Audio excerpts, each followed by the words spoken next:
Oh, hey guys, one quick thing before I get into this video. I have a better picture here than the last picture that I had posted.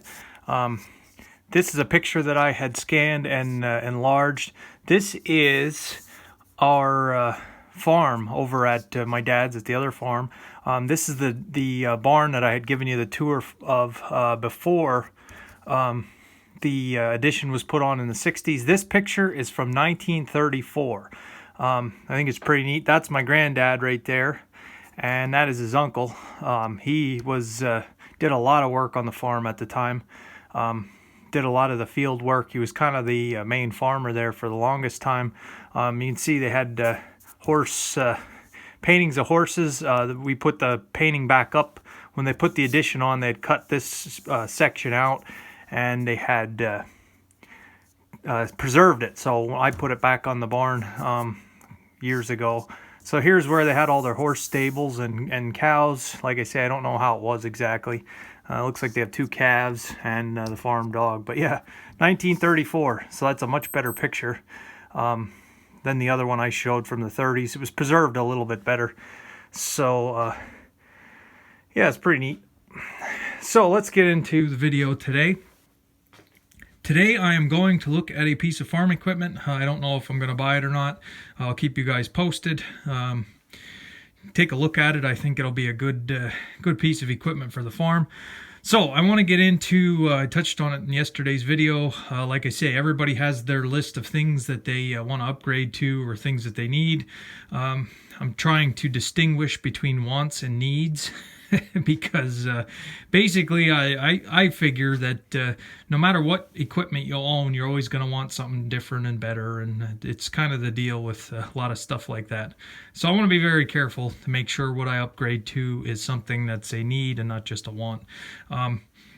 The first piece of equipment that I am trying to look for and to pick up, the plan for next year is I'm cutting my hay acres in half. It'll make it a lot easier on me and a lot better for the grain buyer because he needs all the corn that he can get. With the steer feedlot operation, like I said, between his herd size varies. I think he said he was down to 500-600 head of Black Angus and a couple other steers mixed in. So he's got a lot of animals to feed. So you imagine what the amount of corn that you're going to go through to feed a herd that size through the winter. But like I say, I'm cutting hay acres in half, so it's going to be a lot easier this summer.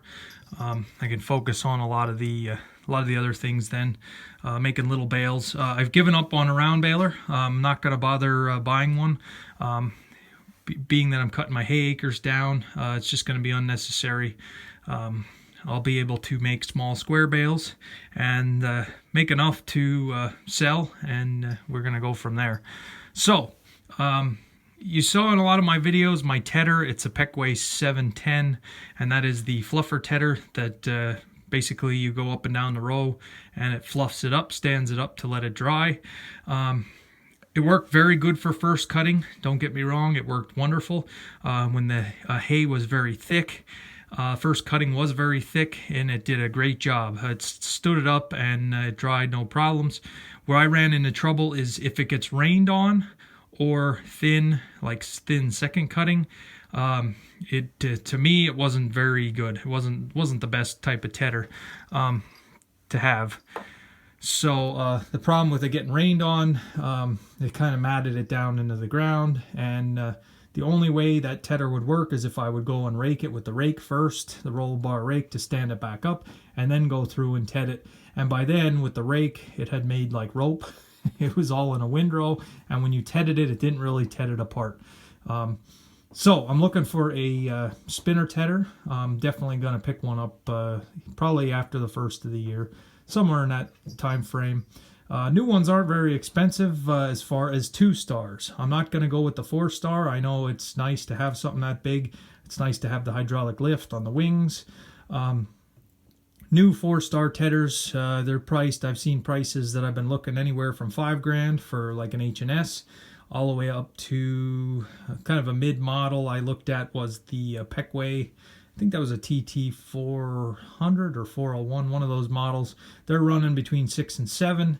And if you want to go up to a Krone or one of the top of the line brands, you're talking $8,000-9,000 for a hay tedder that is going to get very little use.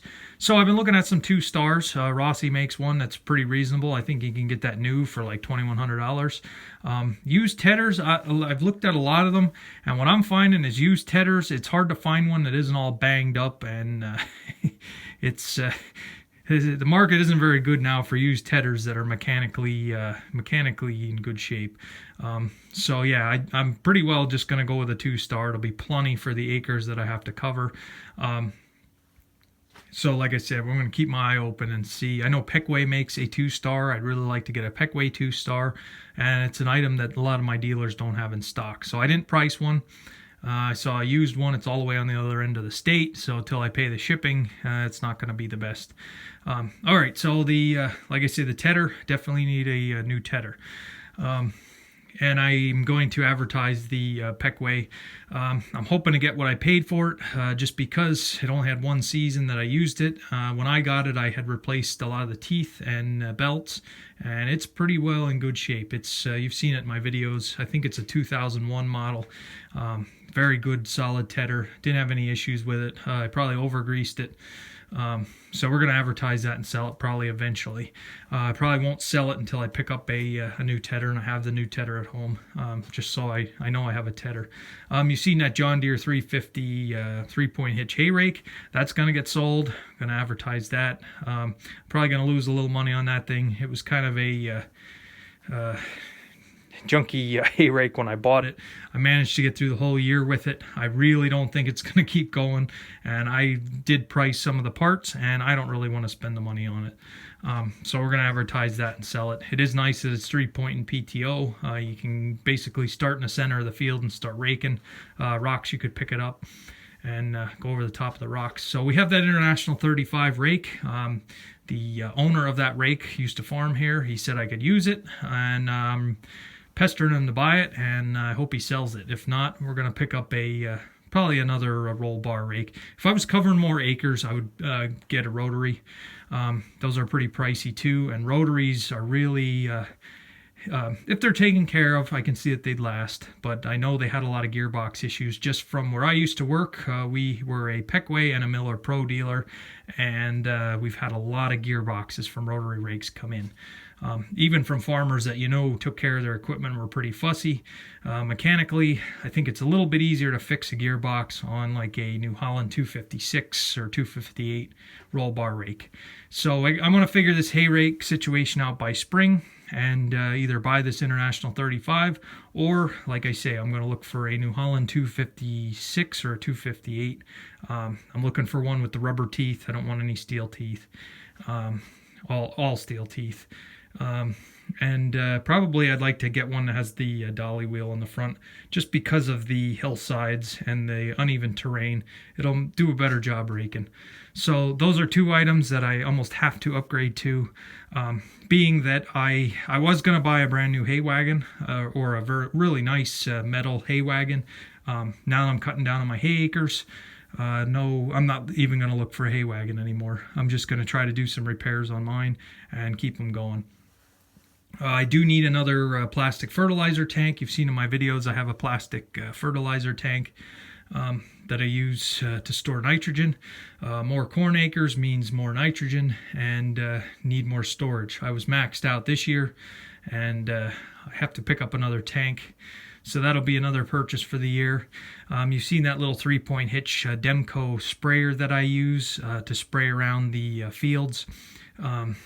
In between fields, either I plan on putting a boom on that so that it has a boom, so I can do some spot spraying here and there, or I'm going to try to trade it in and upgrade to a Paul B. Zimmerman Crop Care makes a real nice 3-point hitch. It's a 60-gallon with the roller pump. It has a boom, and it has a hand wand as well.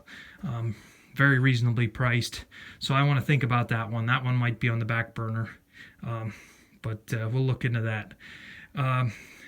The final thing that I've been looking for is a loader tractor or a loader. I haven't found many 2250 loaders. I'd like to find one maybe and put it on the 685. It'd be nice to have a loader. 2250 loaders kind of made for that size utility tractor. I hate to do it just because of the hours that I put on the 685 in a year. It's my main tractor, you might as well say. Like I say, I had over 130, 140, 150, something like that I put on that tractor just this year. May not sound like a lot to some bigger operators, but that tractor is the workhorse for the farm. And when you put a loader on, your front end is going to take some abuse. Your clutch is going to take some more abuse than normal. If I don't find another loader tractor, that is definitely an option. So I'm looking for some type of loader. Now, like I said, I don't have any animals, so there's no manure. But when you don't have a loader, you really miss it. I have some dirt piles to move, some rocks to pick, and so on. It's just handy to have a loader.